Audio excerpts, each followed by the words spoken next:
Hey guys, I'm going to tell you how we can pick a Speaker of the House like within 5 minutes, and we could do it today.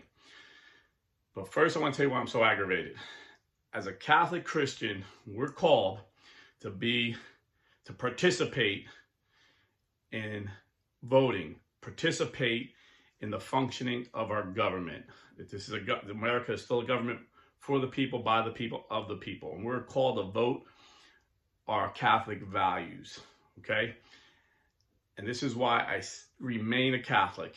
This is why I remain a Republican.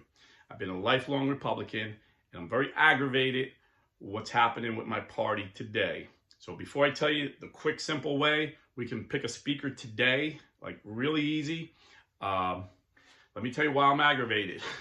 Because we had an impeachment inquiry going on against Joe Biden. And, I've been saying for decades, Joe Biden, his family is the Biden crime family. And it never caught on. Now it's catching on, not because of me, but because McCarthy started this impeachment inquiry.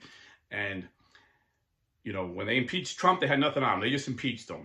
It was all purely politically, everybody knew it. Traditionally, you have an inquiry to see before you vote for impeachment. And that's what was going on. And with that, you have the power to subpoena witnesses. Remember, there was no witnesses. You have witnesses, you have testimony, and day after day during this impeachment inquiry, the average American who's not really in tune with politics was like, wow, this family is corrupt. Why would they have 20 shell companies and funnel millions of dollars to family members, including grandchildren? This is a little fishy. The tide was turning. People were seeing how corrupt the Bidens were. That ended. It's been dead for 3 weeks because of we have no speaker. And you say, well, that would have never went nowhere because the Senate wouldn't have voted him out. Well, they didn't vote Trump out either, but it hurt Trump politically, and this would have hurt them politically. Plus, people would have seen, people would have seen what criminals the Bidens are. Number two, Joe Biden is the cause of this war in Israel. He's like the fireman who starts the fire and then wants credit for putting it out. And he's looking like a hero, sticking with Israel when a lot of his party are anti-Semitic, but the focus is on him, how he's sticking with our number one ally in Israel. And the main reason they became under attack was because Joe Biden gave billions of dollars to Iran, billions of dollars to Hamas, and Iran funded these terrorists. And now we can't even freeze the money because we don't have a Congress in session, because we don't have a Speaker of the House. That would have been the first thing the Republicans would have said was, we freeze this money. They're not getting it, the money that Joe Biden gave them, like $6 billion a couple of weeks ago. We can't even do that. We can't fund the Iron Dome. Israel needs to protect itself from these savages launching missiles at churches, synagogues, hospitals, and daycares. Everything stops. Everything stops because every single Democrat wanted to get rid of McCarthy, and they found 8 traitors in the Republican Party to vote with them. That's what happened, And the guy who led it, Matt Gaetz, everyone says, oh, Matt Gaetz is a conservative hero. Even my friends, they love Matt Gaetz. I'm like, well, I love the way he voted, but in the past, but he's a traitor. It's just like you could be the most devout Catholic. You could be a great priest that I love, that preaches pro-life, ain't afraid to stand up for life, ain't afraid to stand up for traditional values. And then you call the Pope an Antichrist. Obviously, you're a traitor. You're outside the church. I don't want to hear a word you have to say at that point. Same thing with Matt Gaetz. He went against our party, and he's hurting our party. And, so enough of Matt Gaetz. This is how we fix it. We're conservatives. In the past, what conservatives would do, they would go into a room and vote for a leader.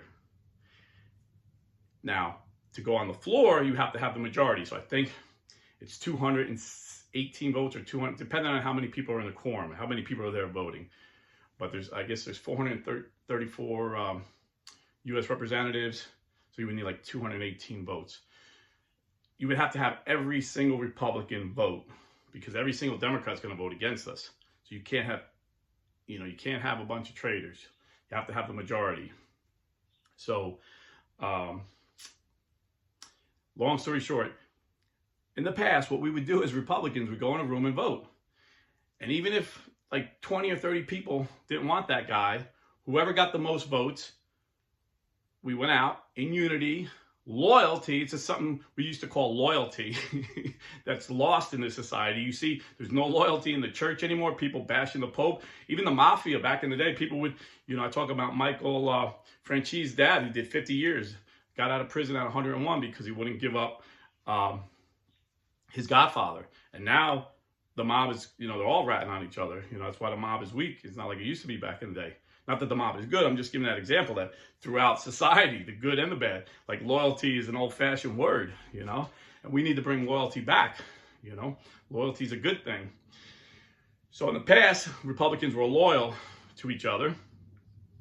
And even if your guy didn't win, even if you were pissed and you thought this guy was terrible, they voted. When you went out on the floor, you stuck with your party and you voted unanimously. What this has happened is not conservative. This is something new. This is something liberal. This is something crazy that 8 Republicans can vote against 208 Republicans, or 205, I guess. But 8 Republicans will join 200 Democrats and vote against the guy we want. This is insane. And this is the position we're in. Because they used to go into a room with no cameras and argue and hash it out. And then they came out and everybody was united. Now everybody wants to be on camera. Matt Gaetz, everybody wants to praise Matt Gaetz as he's this hero. John McCain was called a maverick by the left, but us conservatives were pissed at him when he voted against Donald Trump. When he voted against, he was the deciding factor. Remember, he came out like this. We were going to get rid of Obamacare, and he went like that. We didn't say, oh, he was brave. He voted against the party. No, we're like, he's a traitor, And that is Matt Gaetz. Matt Gaetz, his father was a rich politician. His grandfather was a rich politician. He's just a politician, when he wants the cameras on him, Like I said, the way they used to do it was they went into a room, they argued, they hashed it out with no cameras, and then they came out and they voted. Now everybody wants the camera on me. Well, I think this guy's better. So how do we get a new speaker? They go back to being conservatives. Go into a room, hash it out. Whoever gets the most votes, every Republican comes out 5 minutes later, calls a vote, and they show loyalty to the party, And in politics, you don't get everything you want. You don't get everything you want. One of the greatest speakers of all time was Newt Gingrich. And Newt Gingrich, along with Jim Jordan, who I was hoping we could get in for Speaker of the House, and Donald Trump, all three said Matt Gaetz was wrong for doing this. They told him, don't do it, and he did it anyway because he didn't care. He just wanted the cameras on himself. He did not care. And they're like, oh no, he did it for the good of the party. Well, what good of it? Republican Party is losing public opinion right now. Politics is all about public opinions. The Biden investigations are done. For 3 weeks, we haven't done anything.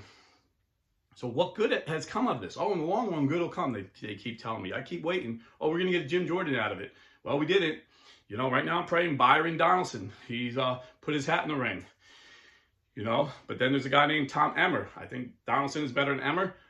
But what Republicans have always known to be true is the worst Republican is better than the best Democrat. So even Tom Emmer has a 100% pro-life rating. He has an A+ pro-life rating. As far, last I checked. So even if we get him in, either one, I'll be happy. Just let's get a speaker so we can get things done, man. If I was out of work for 3 weeks, I'd be homeless. Put these guys back to work. We're paying them,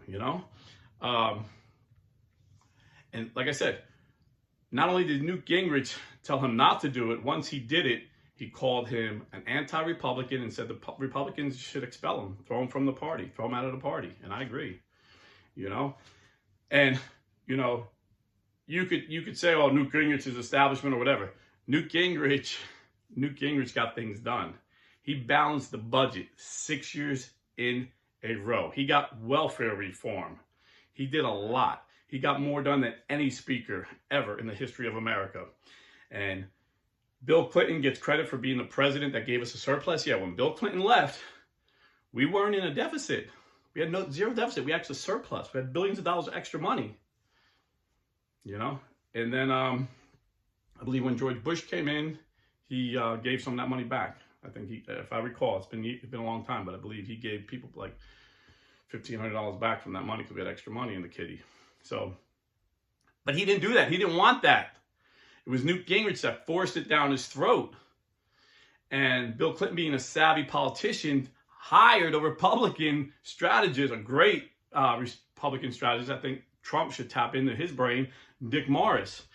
So yeah, Dick Morris works for Clinton because Clinton knew he was politically in trouble, and he told Clinton, "You gotta sign this balanced budget," because he kept vetoing it. And then finally he signed it, and then Newt Gingrich sent him another one. And 6 years in a row, we balanced the budget and had extra money. Can you imagine? That was Newt Gingrich that did that. But it was a different time. You know, today, if someone disagrees with me politically, they don't even want to be my friend. You know, some people, you know, I have more mature adults that maybe liberal Democrats I'm friends with, more mature adults that I disagree in politics and religion, but we can still be friends. You know, it's to me, that's immature and ridiculous, but this is the society we live in today. But Newt Gingrich got this done. Just think about this. He was able to get this done while he was impeaching Bill Clinton. Yes. Newt Gingrich started the impeachment process. During the impeachment of Bill Clinton, he got a balanced budget signed. This is how you get things done. You don't get everything you want, but you get things done. And this is, and again, people take things so personally. This is politics. I remember during the impeachment process, Bill Clinton was given his State of the Union. And he hands up, you know, you have the Speaker of the House and the Vice President sit behind, because that's the order. The President dies, the Vice President is the President. They both die, the Speaker of the House gets the presidency. That's why it's important to have a Speaker of the House. We don't have one now. Think about that. But I remember before the speech, he hands Newt Gingrich a note. Newt Gingrich looks at the note and cracks up laughing, and then Bill Clinton laughs, and they both laugh. And I'm like, that's weird. And Newt Gingrich said afterwards, he handed him a piece of paper. He said, "Okay, Newt, I'm going to resign." It was a joke. They were able to joke. You could joke with people you disagree with, you know? And you know, today people say, you know, Ronald Reagan was the greatest president ever. And I say he's tied with Trump, you know, my opinion. There were different areas. They were the right men for the right time. But Ronald Reagan used to go out every Friday night with the Speaker of the House to have drinks and discuss policy, how they can work together. Tip O'Neill was a Democrat, and they would go out every Friday night to a local pub, have drinks, and hash out. Sometimes they would argue, sometimes they would laugh, but they would come to an agreement. This is how America was designed. You come to an agreement. So never mind coming to agreement with a Democrat. We can't even get these spoiled, entitled brats whose father, and you know, like I said, Gates' father was a big politician. I'm living in Florida. I know this. This is Florida politics. Gates was an entitled kid. His father was a politician. His grandfather was a politician. He's an entitled kid. You know, I like the way he votes. He votes conservative, pro-life, and all that. And if he was in my district, I would vote for him. But as far as being a traitor, there's no excuse. He needs to look out for the good of the country and not for Matt Gaetz getting the camera. And he raised record numbers of money by doing this because people love that. People love division in this country. You know, they love, oh yeah, you know, McCarthy's a moderate. We need a conservative in there. Well, McCarthy trimmed the budget, $2 million. He would have got border security if Matt Gaetz would have voted. That was the original bill that we were going to get to keep the government going. But Matt Gaetz voted against anything McCarthy put up, everything. So McCarthy had to compromise a little bit, but he still kept the government open when the Democrats wanted to shut it, because they knew if we shut the government, it would hurt us politically and it would stop the investigations into the Biden crime family. So again, if you missed what I said, we can end this simply. Go into a room, have every Republican vote. Whoever gets the most votes, everybody takes the pledge. Okay, I'm a Republican.